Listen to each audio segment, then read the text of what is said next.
दोस्तों, आइए लोकतंत्र पर कुछ चर्चा करें। कहा जाता है कि लोकतंत्र में जनता की हुकूमत होती है, लेकिन क्या यही लोकतंत्र की असलियत है? यह सही है कि लोकतंत्र में सत्ता पाने के लिए जनता का समर्थन आवश्यक होता है, लेकिन उसके लिए जरूरी होता है कि पूंजी की बड़ी ताकतें भी आपका समर्थन करें, साथ में नौकरशाही का एक बड़ा हिस्सा भी साथ में आए, तब कहीं जाकर सत्ता का समीकरण पूरा बनता है। बिना इस समीकरण को देखे हुए, इसकी समीक्षा किए हुए राजनीतिक परिस्थिति का जो भी आकलन होता है वो गलत साबित होता है। अगर आपको इसी समीकरण की रोशनी में लोकतांत्रिक राजनीति की हकीकत को जानना समझना है तो नई परख चैनल देखिए, उसे सब्सक्राइब कीजिए, उसके साथ जुड़िए। धन्यवाद। नमस्कार, नई परख पे आपका स्वागत है। और आज के इस अंक में हम प्रोफेसर अभय दुबे से बातचीत करेंगे देश की राजनीति के कुछ प्रमुख मुद्दों के बारे में। हालांकि G20 का सम्मेलन अभय सर आज समाप्त हुआ, लेकिन उससे अलग मैं सवाल करना चाहूँगा जो उपचुनाव हुए हैं उसके बारे में और इंडिया गठबंधन की जो एक वास्तविकता है उसके बारे में।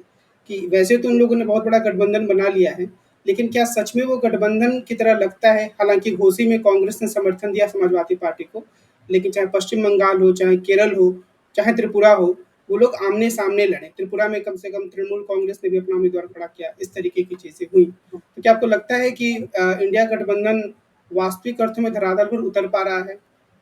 घोसी में तो समर्थन दिया कांग्रेस ने समाजवादी पार्टी को, लेकिन समाजवादी पार्टी ने उत्तराखंड में बागेश्वर में कांग्रेस को समर्थन नहीं दिया। समाजवादी पार्टी ने वहां अपना उम्मीदवार खड़ा कर दिया और वो उम्मीदवार 700-800 वोट ले गया, जबकि दोनों में जीत का अंतर भाजपा का बहुत कम है। मेरे ख्याल से 2000 वोट के आसपास, 2-2500 वोट के आसपास जीत का अंतर है। उसमें 750 वोट समाजवादी पार्टी ने काटे, वो बहुत ही महत्वपूर्ण है। तो ये तो बात सही है कि इन विधानसभा चुनावों में घोसी के अपवाद को छोड़कर बाकी कहीं भी इंडिया गठबंधन एकताबद्ध होकर सामने आता हुआ नहीं दिखा। लेकिन इसकी एक वजह है और उस वजह को समझना चाहिए। देखिए, ये एकता जो है वो लोकसभा चुनाव के लिए हुई है। वैसे भी विपक्ष की एकता काफी मुश्किल थी। अब उससे ये उम्मीद करना कि वो पंचायत से लेकर लोकसभा तक हर स्तर पर अपनी एकता कर लेगी, ये कैसे हो सकता है? मैं तो शुरू से कहता रहा हूं, जब तक विधानसभा चुनाव होते रहेंगे, लोकसभा चुनाव की एकता का नजारा भी साफ नहीं होगा। और लोक विधानसभा चुनाव की जो राजनीति है, जो स्थानीय मुद्दों से बहुत प्रभावित होती है, वो लोकसभा चुनाव की एकता के प्रश्न से टकराती रहेगी और उसमें दिक्कतें आती रहेंगी। जगह जगह लोग अपने उम्मीदवार खड़े करते रहेंगे और पार्टियां जो इंडिया गठबंधन में साथ साथ हैं, वो राज्यों की राजनीति में एक दूसरे के खिलाफ चुनाव लड़ती हुई दिखेंगी। अब इसको कुछ विद्वान लोग इस रूप में पेश कर रहे हैं जैसे कि इंडिया गठबंधन सिंक्रोनाइज तरीके से अपना काम नहीं कर पा रहा है। मैं समझता हूं इस प्रकार की उम्मीद करना ही गलत है। इंडिया गठबंधन विधानसभा चुनाव के लिए नहीं बना है। इंडिया गठबंधन लोकसभा चुनाव के लिए बना है और लोकसभा चुनाव की राजनीति उस समय तक पूरी तरीके से स्पष्ट होकर हमारे सामने नहीं आएगी जब तक कि विधानसभा चुनाव होते रहेंगे। मैं ये समझता हूं कि नवंबर के बाद में जब सारे विधानसभा चुनाव खत्म हो जाएंगे, तब इस प्रकार की कोई दिक्कत नहीं होगी। तब इंडिया गठबंधन के लिए हम लोग, तब गेंद पूरी तरह इंडिया गठबंधन के पाले में होगी और उन्हें ही अपनी एकता करनी होगी। अब इसके बाद एक तर्क और दिया जाता है कि अभी कुछ दिन पहले तक तो आप लोग विधानसभा चुनाव लड़ रहे थे और एक दूसरे को गालियां दे रहे थे। अब आप लोकसभा चुनाव जब साथ साथ लड़ने आएंगे तो जनता आपकी बात पे यकीन करेगी। तो ये बात विपक्ष के लिए ही सही है, क्या ये बात भाजपा के लिए सही नहीं है? भाजपा ने अभी देवगौड़ा की पार्टी के खिलाफ विधानसभा में चुनाव लड़ा और लोकसभा चुनाव के लिए उसके साथ में तालमेल कर लिया। तो क्या इस आधार पर भाजपा के वोटर इस अपने गठबंधन को कैंसिल कर देंगे कि अभी अभी तो आपने लोग देवगौड़ा की पार्टी के खिलाफ चुनाव लड़ा था? देखिए, ये सब जो मीडिया में इस तरह की कवायद होती है, इसमें चित्त भी अपनी होती है और पट्ट भी अपनी होती है। तो ये इस तरह इससे नहीं समझ। एक तरफ तो कहा जाता है कि स्प्लिट वोटर की परिघटना सामने आ गई है, यानी वोटर विधानसभा में कुछ और सोच के वोट देता है और लोकसभा में कुछ और सोच के वोट देता है। यहाँ तर्क ये दिया जा रहा है कि विधानसभा में जिस जिस आधार पर उसने आपका आकलन किया था, उसी आधार पर वो लोकसभा में आपका आकलन करेगा। तो ये सब बातें गलत हैं। मैं ये मानता हूं कि ये ज्यादा आदर्श स्थिति है कि विपक्ष हर स्तर पर अपनी एकता करे, लेकिन ये असंभव बात है। विपक्ष हर स्तर पर अपनी एकता कर ही नहीं सकता। विपक्ष हर स्तर पर तभी एकता कर सकता है जब सारी पार्टियां एक दूसरे में विलय करके एक पार्टी बना लें, जैसा कि जनता पार्टी हुआ करती थी 1970 में। ये उस तरह का मामला नहीं है। ये विभिन्न पार्टियों का एक गठजोड़ है जिसके एक पार्टी के रूप में फंक्शन करने की उम्मीद बेमानी है। ये गठजोड़ इसी तरीके से फंक्शन करेगा लोकसभा चुनाव में इसकी एकता की असली परीक्षा होगी। विधानसभा चुनाव की कसौटी पर इस एकता को कसना उचित नहीं है। क्या इंडिया गठबंधन को हम 1977 की जनता पार्टी के ज़्यादा करीब मान सकते हैं या 1967 के गैर कांग्रेसवाद के करीब, या यह बिल्कुल नई परिघटना है? आप इसे कैसे देख रहे हैं? नहीं, 1967 का जो गैर कांग्रेसवाद था, ये उसके ज्यादा नजदीक है। 1970 के उतना नजदीक नहीं है। तो और वैसे तो देखा जाए तो ये स्वतंत्र परिघटना है। ये एक बड़ी विपक्षी एकता जरूर है, लेकिन ना तो 1977 के गैर कांग्रेसवाद के आधार पर इसकी व्याख्या की जा सकती है, और ना ही 1977 का जो गैर कांग्रेसवाद था उसके आधार पर इसकी व्याख्या की जा सकती है। इसकी व्याख्या तो मैं समझता हूं कि जो राष्ट्रीय जनतांत्रिक गठजोड़ था, जो कि लालकृष्ण आडवाणी और अटल बिहारी वाजपेयी ने बनाया था, उसके आधार पर भी इसकी व्याख्या नहीं की जा सकती, क्योंकि उस गठजोड़ के पास हमेशा से ही एक चेहरा था। पहले उसके पास अटल जी थे प्रधानमंत्री पद के उम्मीदवार के रूप में, उसके बाद 2009 में लालकृष्ण आडवाणी हुए प्रधानमंत्री पद के उम्मीदवार के तौर पर, और उसके बाद से लगातार नरेंद्र मोदी है। और जबकि जो इंडिया गठबंधन बना है, इसके पास प्रधानमंत्री पद का चेहरा नहीं है। वहां पर पूरी तरह एकता थी कि भाजपा इस गठबंधन की सबसे बड़ी पार्टी है, जो भाजपा का नेता होगा वही एनडीए का नेता होगा। तो ये बिल्कुल अलग तरह की कोशिश है, और मैं ये समझता हूं कि इस कोशिश किस तरह परवान चढ़ेगी और किस घाट उतरेगी, ये अभी तय नहीं है। ये अभी तय होना बाकी है। अभी इसने केवल, मैं बार बार कहता हूं, अभी इसने केवल 3 कदम उठाए हैं। अभी इसे बहुत से कदम उठाने हैं।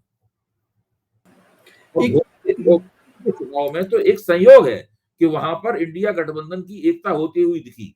अगर मायावती वहां उम्मीदवार खड़ा कर देती तो वो एकता नहीं रहती। अगर कांग्रेस अपना उम्मीदवार खड़ा कर दे, मायावती ने अपना उम्मीदवार रखा नहीं, खड़ा ही नहीं किया, और कांग्रेस ने भी अपना उम्मीदवार खड़ा नहीं किया। इससे लगा कि समाजवादी पार्टी एकताबद्ध होकर उसके खिलाफ लड़ रही है। वहां और भी दूसरे बहुत सारे फैक्टर थे जिसकी वजह से घोसी का इस तरह का परिणाम आया। भारतीय जनता पार्टी की अपनी राजनीति, उसकी समस्याएं भी थी जो जिसने घोसी का इस तरह का परिणाम दिया। लेकिन फिर भी चूंकि जीत वो साधारण जीत नहीं है, जीत 42,000 वोटों की है, और कहा तो ये तक जा रहा है कि जीत दरअसल 62,000 वोटों से हुई है। वो तो जिला प्रशासन पर दबाव डलवाकर 42,000 वोटों पर दस्तखत करवा लिए गए। ये बातें कही जा रही, हवा में ये बातें हैं। इतनी सच्चाई ये कोई नहीं जानता, क्योंकि अगर 62,000 वोटों से जीत होती, फिर तो भाजपा के उम्मीदवार को जितने वोट मिलते उससे भी जीत का अंतर उससे भी ज्यादा बड़ा होता। तो ये बहुत भयानक किस्म की पराजय है भारतीय जनता पार्टी। तो क्या इससे मायावती अपनी रणनीति पे फिर से पुनर्विचार कर सकती हैं?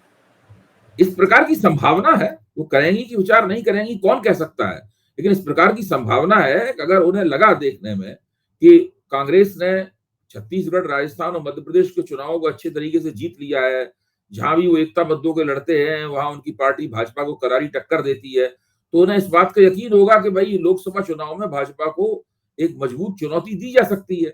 तब वो लगातार वो इस विकल्प पर सोच सकती हैं कि क्यों ना हम भी इस गठबंधन में शामिल हो जाएं, और उत्तर प्रदेश में कांग्रेस और समाजवादी पार्टी के साथ मिलकर एक बार फिर भारतीय जनता पार्टी को जबरदस्त चुनौती दें। हो सकता है उससे कुछ विपक्ष की किस्मत बदले। मैं तो मानता हूं कि अगर उत्तर प्रदेश में मायावती इंडिया गठबंधन के साथ नहीं आती हैं, तो इंडिया गठबंधन की चुनौती वहां पर भाजपा के मुकाबले जम नहीं पाएगी। एक और बात भाजपा के पक्ष में कही जाती है कि भाजपा की स्थिति अभी वैसी ही है जैसे 50 या 60 के दशक में कांग्रेस की होती थी। उसके पास एक चुनाव मशीनरी है, उसके संगठन का उतना ही गहरा विस्तार है। और रजनी कोठारी ने कांग्रेस के संदर्भ में जैसे एक कांग्रेस सिस्टम शब्द का इस्तेमाल किया था। कई विद्वान इस तरफ आकर्षित हो रहे हैं कि एक भाजपा सिस्टम जैसा कुछ शब्द इस्तेमाल करें। आपको क्या लगता है कि दोनों की तुलना ठीक है? तुलना भी गलत है। कांग्रेस आजादी के बाद से देश के कश्मीर से कन्याकुमारी तक देश के चप्पे चप्पे में उसका संगठन था, और न केवल उसका संगठन था बल्कि हर जगह उसका संगठन प्रधान स्थिति में था। कांग्रेस से बड़ी कोई पार्टी नहीं थी, और हर जगह कांग्रेस के ही उम्मीदवार जीतते थे। ये हालत थी, और ये हालत 1952 में रही, 57 में रही, और उसके बाद में 62 में भी यही हालत रही। 67 में आके उस हालत में थोड़ी तब्दीली आनी शुरू हुई। तो उस वक्त रजनी कोठारी तो उसको इस तरीके से देखते थे कि जब रजनी कोठारी कहते थे कि ये कांग्रेस प्रणाली है, तो वो साथ में ये भी कहते थे कि कांग्रेस के अंदर विपक्ष की राजनीति भी प्रतिध्वनित होती है। यानी कांग्रेस के अंदर की जो गुटबाजी है वो विपक्ष की राजनीति को समझने का बैरोमीटर भी है। ऐसा भारतीय जनता पार्टी के लिए आप नहीं कह सकते। बिल्कुल। भारतीय जनता पार्टी मुख्य तौर पर उत्तर भारत की, मध्य भारत की और पश्चिम भारत की पार्टी है। उत्तर पूर्व में भी उसने पांव पसारे हैं। उत्तर पूर्व में उसकी ज्यादातर शक्तियां दल बदल के जरिए, कांग्रेस के जरिए उसमें आई हैं। वहां भाजपा के पास अपनी शक्तियां, अपनी विचारधारात्मक शिक्षा प्राप्त की हुई शक्तियां नहीं है वहां पर उत्तर पूर्व में। तो ये इसी इलाके की मुख्य तौर पर पार्टी है। इस इलाके में उसका प्रदर्शन बहुत दो लोकसभा चुनावों से असाधारण रहा है। उस इलाके में वो तकरीबन 100% प्रदर्शन करती है। यानी कल अजीत अंजुम ने एक टेबल बनाई जिसमें 10 राज्यों में था, उसमें 225 सीटें उन्होंने बताई। 225 सीटों में भाजपा ने 2019 में 200 सीटें जीत ली थी, केवल 25 सीटें ही भाजपा हारी थी। तो इतना जबरदस्त प्रदर्शन बताता है कि अपने प्रभाव क्षेत्र में भारतीय जनता पार्टी अपने विपक्षियों को तिनके की तरह उड़ा देती है।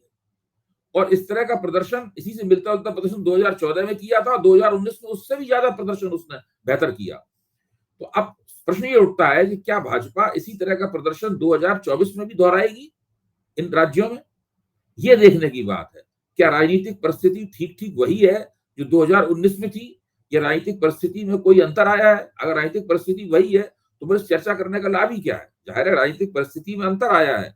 विपक्षी एकता का इंडेक्स 2009 के मुकाबले ज्यादा ऊंचा है, और उस एक उसकी हवा भी बनी है कि वो एक चुनौती देने की स्थिति में आ रहा है। जो भाजपा विरोधी वोटर है, उसको लगता है कि ये जो नया नया मोर्चा बना है, इसको हम वोट देंगे तो वो सरकार बना सकता है। तो इसकी पृष्ठभूमि, ये अगर पृष्ठभूमि में रहेगा और उसके बाद में अपेक्षाकृत ज्यादातर सीटों पर अगर भाजपा के उम्मीदवारों के मुकाबले विपक्ष का एक उम्मीदवार खड़ा होगा, तो निश्चित रूप से चुनाव परिणाम 2019 के मुकाबले भिन्न होंगे। आज की बातचीत का एक आखिरी सवाल मैं पूछना चाह रहा हूँ छोटे दलों के संदर्भ में, जो कि कुछ जिलों में जिनका प्रभाव होता है और जिनकी शक्ति ऐसी होती है कि चुनावी राजनीति को प्रभावित कर देते हैं।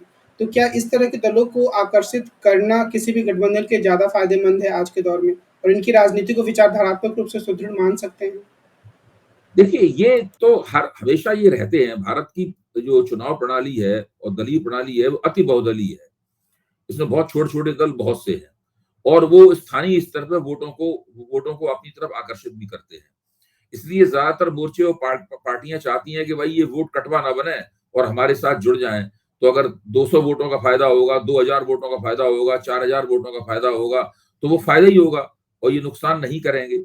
तो लेकिन ये सब पार्टियों को एक मोर्चे में लाना मुश्किल होता है कि पार्टी मोर्चे में आती है तो सौदेबाजी करती है, वो अपनी मांग करती है कि हमें सीटें चाहिए, और फिर वो उसमें फिर दिक्कत पैदा होती है। आप किस पार्ट अपने बड़े सहयोगी दलों को सीटें देंगे मोर्चे में, कि बिल्कुल छोटी छोटी पार्टियां जो आ गई हैं उनको आप सीटें देंगे? तो ये चीजें मुश्किल होती हैं।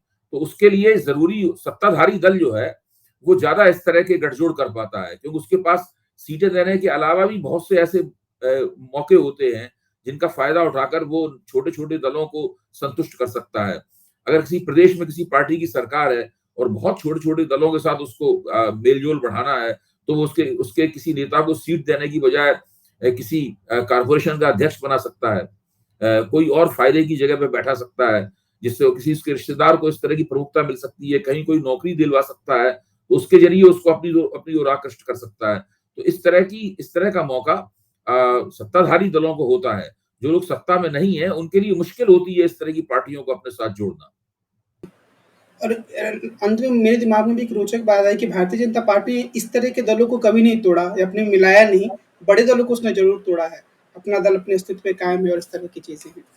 तो आज की बात नहीं, जी, बड़े दलों को जो तोड़ने की घटना आप देख रहे हैं वो महाराष्ट्र में है। उसकी वजह है, उसकी वजह ये है कि एक तो शिवसेना ने भारतीय जनता पार्टी के साथ मिलकर चुनाव लड़ा, और उसके बाद उसका सरकार बहुमत जीत लिया दोनों ने मिलकर। उसके बाद शिवसेना ने सरकार बनाने से इनकार कर दिया। उनके अपने तर्क थे, उन तर्कों की कोई सच्चाई की कोई जांच पड़ताल आज तक हो नहीं पाई है। अब विपक्ष के साथ मिलकर, कांग्रेस और एनसीपी के साथ मिलकर उन्होंने सरकार बना ली। तो उसके बाद भारतीय जनता पार्टी, बहुत जाहिर है, बहुत भारतीय जनता पार्टी को खुंदक भी हुई होगी। तो उसने इसलिए मेरे ख्याल से शिवसेना को तोड़ने के पीछे एक बड़ा कारण ये रहा है। उसके बाद में उसे लगा कि शिवसेना को जब उसने तोड़ लिया, तो भी उसके बाद भी उसे लगा कि जनता की हमदर्दी, जो महाविकास अघाड़ी है, जिसमें एनसीपी, कांग्रेस और शिवसेना का उद्धव ठाकरे वाला हिस्सा है, उसके साथ है। और आम छवि ये बनी कि अगर चुनाव होगा तो लाभ इसको होगा। इसलिए भारतीय जनता पार्टी ने सोचा कि अभी कुछ और तोड़फोड़ की जाए, तो उसने राष्ट्रवादी कांग्रेस को भी तोड़ दिया। तो महाराष्ट्र की विशेष परिस्थितियों में भारतीय जनता पार्टी ने ये पार्टी तोड़ने की राजनीति की है। जबकि आप देखेंगे कि बिहार में वो पार्टी नहीं तोड़ रही है, बल्कि छोटी छोटी पार्टियां हैं, उनको अपनी ओर मिलाने की कोशिश कर रही है। उसकी कोशिश ये नहीं है कि किसी पार्टी को तोड़ दे। लेकिन महाराष्ट्र के अलावा मध्य प्रदेश, कर्नाटक ऐसे उदाहरणों को भी हम ले सकते हैं जहाँ उसने पार्टी को तोड़ा। नहीं, पार्टी तो और भी जगह तोड़ी। अभी ये 2 बड़ी पार्टियां जो उसने तोड़ी हैं, देखिए बहुत छोटी पार्टियों को तो पूरे की भाजपा इतनी बड़ी पार्टी है कि अगर वो कोशिश करे तो बहुत सारी छोटी-छोटी पार्टियों को 100% निगल सकती है। लेकिन शिवसेना को 100% नहीं निगला सकता था। राष्ट्रवादी कांग्रेस को 100% नहीं निगलाया सकता था। इसी तरह नीतीश कुमार की पार्टी तोड़ी जा सकती है, लेकिन उसको 100% नहीं निगलाया सकता है। राष्ट्रीय जनता दल तो थोड़ा भी नहीं आ सकता। तो ये परिस्थितियों पर निर्भर करता है कि वहां की स्थिति क्या है और पार्टियों की अपनी ताकत क्या है। आज की बातचीत को हम यहीं विराम देते हैं और कल हम मिलेंगे और देश की राजनीति से जुड़े कुछ अन्य महत्वपूर्ण मुद्दों पर आपसे बातचीत करेंगे। अभय सर हमारे साथ होंगे रोज की तरह ही। कार्यक्रम खत्म करने से पहले मैं आप लोगों से फिर से अनुरोध करूंगा कि अगर आपने नई परख चैनल को सब्सक्राइब नहीं किया है तो आप इसे जरूर सब्सक्राइब करें। आज की बातचीत को हम यहीं समाप्त करते हैं। अभय सर आपका बहुत बहुत धन्यवाद। नमस्कार।